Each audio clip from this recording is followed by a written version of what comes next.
Okey, apa itu golongan liberal ni? Golongan liberal ni adalah golongan yang memberi kebebasan kepada anak-anak dia 100%. Sampai satu tahap anak-anak dia ni tak tahu mana itu baik, mana itu buruk. Sebab terlampau bebas sangat, tak boleh juga.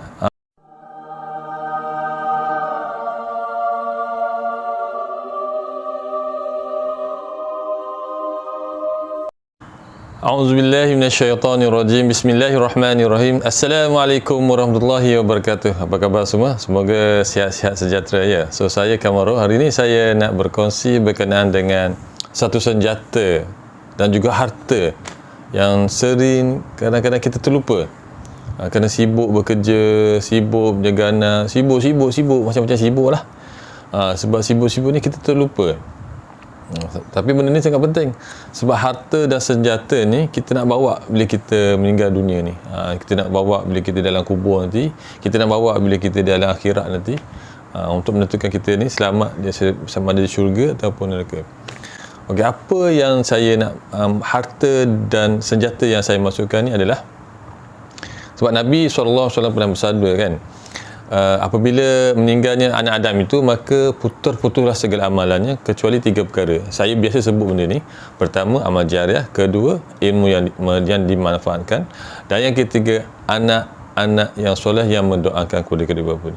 So inilah yang ketiga ni, iaitu anak-anak yang soleh yang mendoakan kepada kedua ibu bapa ni. So ini kita nak cerita pasal hari ni, iaitu sebagai harta kita, harta yang sangat penting, dan juga senjata yang kita boleh gunakan dalam alam kubur nanti, di alam akhirat nanti. Sebab Nabi dah pesan banyak. So nak didik anak ni jadi anak yang soleh ni bukan perkara yang mudah.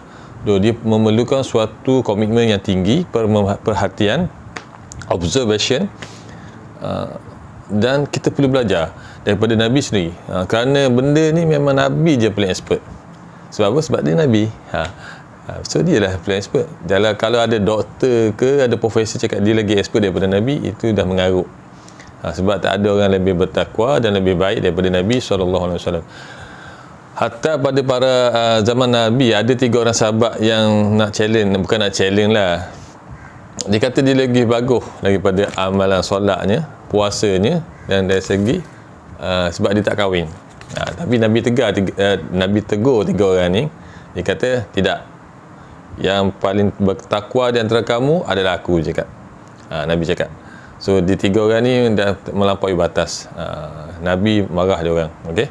So tanpa buang masa lagi, jom kita belajar sikit apa itu kaedah-kaedah atau cara-cara mendidik anak-anak melalui kaedah Rasulullah SAW yang telah baginda ajar. Okey. Saya nak sentuh pasal ni. Saya ada baca buku yang berjudul Kaedah Mendidik Isteri dan Anak-anak Antara Galakan dan Golongan Memukul dalam Islam. Larangan memukul dalam Islam. So buku ni adalah karangan Ustaz Abdul Rahman Muhammad. Beliau ni adalah seorang tokoh agamawan di Singapura. Beliau ni melanjut pelajaran di peringkat sarjana muda syariah di Universiti Al-Munawarah, Madinah. Beliau ni memang terkenal lah di Singapura, dan beliau pernah menjawat jawatan tinggi di beberapa buah masjid di Singapura selama 10 tahun. Okey, sekarang beliau adalah pengarah usaha fiqh, konsultasi dan services. So buku ni kalau tuan-tuan dan puan-puan nak beli, boleh. Saya pun suka buku ni. Sebab saya tengok saya punya YouTube punya analisis pun, selepas Malaysia, Singapura yang paling ramai tengok saya punya YouTube. So terima kasih orang Singapura. So sempena tu saya pun baca jugalah buku orang Singapura untuk apa ni, nak memahami lebih dalam tentang orang Singapura. So ya, buku ni sangat bagus untuk mendidik anak-anak dan juga isteri. Memang bagus untuk, yalah, sebab zaman sekarang, zaman moden ni, macam-macam cabaran dan dugaan. So kaedah yang paling terbaik untuk mendidik anak-anak adalah cara Rasulullah SAW, dan macam Ustaz Abdul Rahman ni dah cerita dalam buku ni. Okey, so saya nak cerita terus. Okey, apa yang perlu kita buat dalam kaedah-kaedah untuk mendidik anak-anak ni. Okey, dalam Islam, benda yang paling penting sekali adalah Rasulullah SAW ajar solat. Sebab bila solat ni betul, insya-Allah benda-benda lain pun betul. Okey, kenapa solat ni adalah hubungan ataupun cara kita berkomunikasi terus dengan Allah Subhanahu Taala. So bermakna kalau solat kita baik, insya-Allah benda-benda lain pun akan baik. Tapi dalam mendidik anak-anak ni Rasulullah SAW telah ajar. Saya baca sikit hadis Nabi. Bismillahirrahmanirrahim. Muru auladakum bis-salati wa hum abna'u sab'i sinina wadribuhum 'alayha wa hum abna'u 'ashri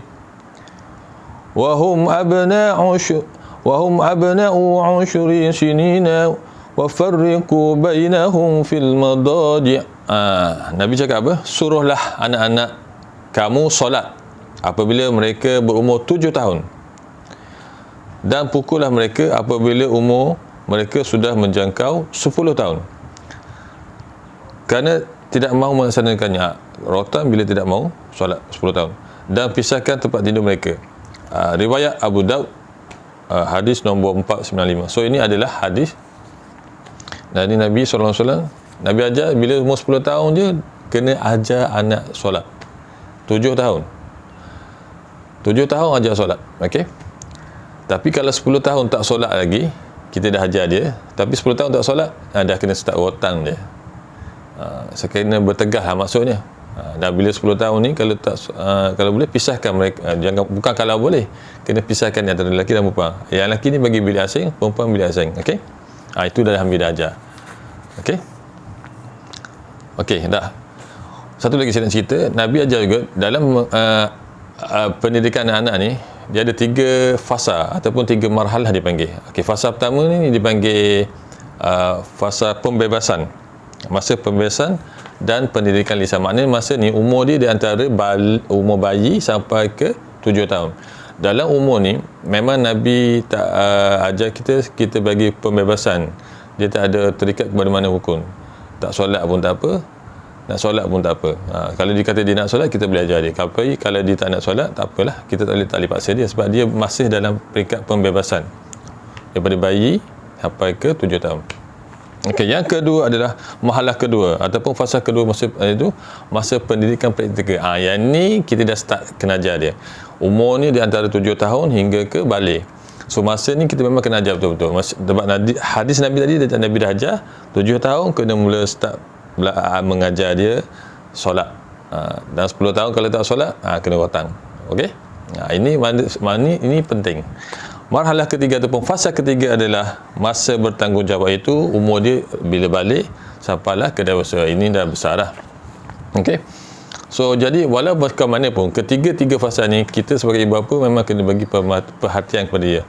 Terutamanya perhatian ketika mereka ni di antara fasa pertama, iaitu dari bayi sampai ke 7 tahun. Apa yang kita kena buat? Pertama, memang dia orang bebas daripada surah agama semasa ni.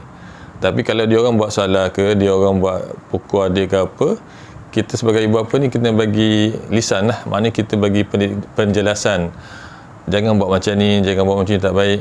Tapi jangan paksa dia. Paksa dia solat semua tak boleh. Yang itu tak boleh lagi. Sebab umur 7 tahun baru kita boleh paksa dia. Okey? Alright, okey, kita bercerita lebih detail pasal marhalah pertama ataupun fasa pertama, iaitu peringkat pembebasan. Untuk seorang anak itu bebas daripada apa-apa tuntutan dan juga tanggungjawab. Maknanya tak ada solat untuk dia orang apa-apa. Tapi kalau dia nak solat, ketika umur 4 tahun dia tengok kita solat, dia nak solat, okey, yang itu bagus, tak apa. Kita boleh bagi dorongan dan juga galakan. Tapi kalau dia tak solat, kita janganlah paksa pula dia. Sebab sekarang ni memang hak dia. Okey. Alright. Tidak ada hukum suruhan dan larangan yang wajar dikenakan ke atas mereka, dan hanya perhatian dan pendidikan lisan daripada kedua ibu bapa saja yang diperlukan, iaitu teguran, penjelasan dan nasihat, yang tidak lebih daripada itu. So peringkat ni memang di antara bayi hingga 7 tahun memang dia orang free. Cuma kita boleh bagi lisan je lah, cakap dengan dia orang apa yang dia orang boleh buat dan apa yang dia orang tak boleh buat. Okey. Alright. Okey, seterusnya saya nak bercerita mengenai dengan 2 jenis ibu bapa. Dalam pendidikan anak-anak ni ada 2 jenis. Ada kajian kita ada kajian dah buat dalam buku ni, dah bagi tahu ada 2 jenis ibu bapa, iaitu pertama iaitu golongan liberal dan yang kedua adalah golongan konservatif. Okey. Okey, apa itu golongan liberal ni? Golongan liberal ni adalah golongan yang memberi kebebasan kepada anak-anak dia 100%. Sampai satu tahap anak-anak dia ni tak tahu mana itu baik, mana itu buruk. Sebab terlampau bebas sangat, tak boleh juga. So dia ada hak dia. Itulah dia katakan kita kena ada pemerhatian dan komitmen pada ibu bapa. Tengok anak tu buat apa. Kalau dia orang buat silap, kena tegur, kena nasihat dia. Adik tak boleh buat macam ni, tak boleh ambil barang orang. Tak boleh pukul adik. So benda-benda macam ni penting. Sebagai ibu bapa, benda ni penting. Walaupun dia tak boleh dia tak diwajibkan solat lagi, tapi benda-benda yang sikit-sikit ni pun kita kena start explain lah. Sebab ada setengah budak kita tengok orang tua dia tak hormat, lempar barang merata-rata, siapa kena muka orang. Ini kena ajar. Tak boleh. Ini adab. Ini dah kena ajar. Tapi jangan keras sangat lah. Kena ajar lah, lisan. Cukuplah untuk kali ini. InsyaAllah kalau ada rezeki kita akan jumpa lagi untuk cara-cara dan teknik pendidikan anak untuk marhalah kedua dan ketiga, ataupun fasa kedua ataupun fasa yang ketiga. Cukuplah setakat itu hari ini. Semoga kita jumpa lagi. Assalamualaikum warahmatullahi wabarakatuh. Bye bye.